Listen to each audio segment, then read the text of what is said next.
If you're wondering who this new person is and where is Rucha, hi, I'm Asmata. Rucha and Akash have started working on other products, which you'll hear about tomorrow. But today, let me and my colleague Aisha bring you the updates for FrappHR this year. So FrappHR has grown from 3K active sites to 6K active sites on FC since the last year. For such an important product, you would think that the most important part is support. And so we throw our newest engineers at the job. This was me last year. From the 200 plus support tickets that I handled, almost 40% of those come from just the two modules, leaves and attendance. And so since they are the most important modules and the most used modules, most of the development and bug fixes and improvement that went into this year went into these two submodules. The most common problem of check-ins not being considered for attendance is that the check-in time is outside the shift hours. But the check-ins wouldn't tell you that is the case, and now they do so. So if the check-in is outside hours, you just check the necessary option and have your attendance marked correctly. The other most common problem was the incorrect value for last sync of check-in.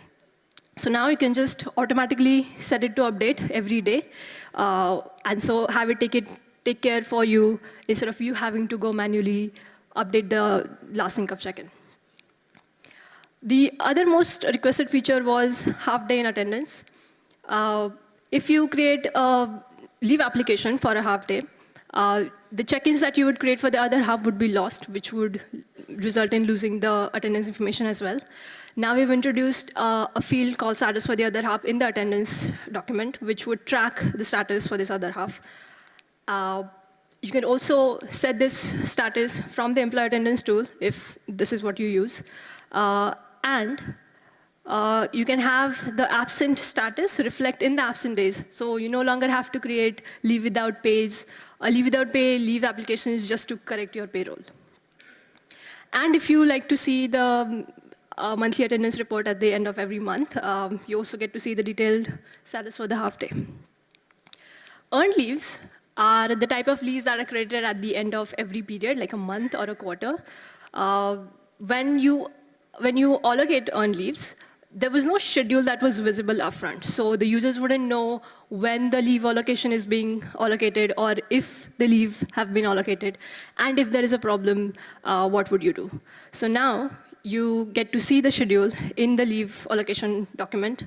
And if there's a problem, you get an indicator and get an option to retry the failed allocations right there.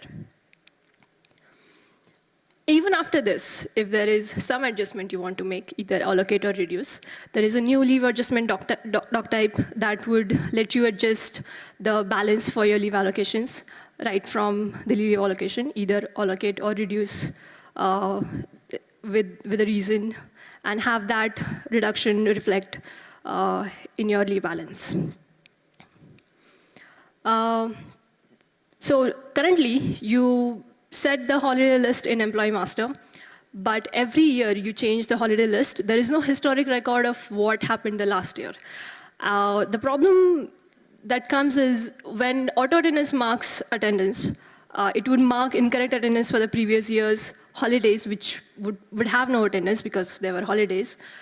So now there is a new doc type also to keep this historic track of holiday list assignments assigned to your employees. And that's not it.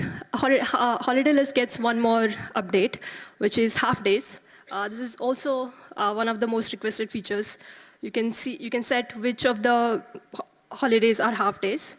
And the most important place this affects is in shift types. So now, even though the total shift hours are so 8 and 9 hours, and on half days, if the working hours are half the total hours, the status would be marked as present.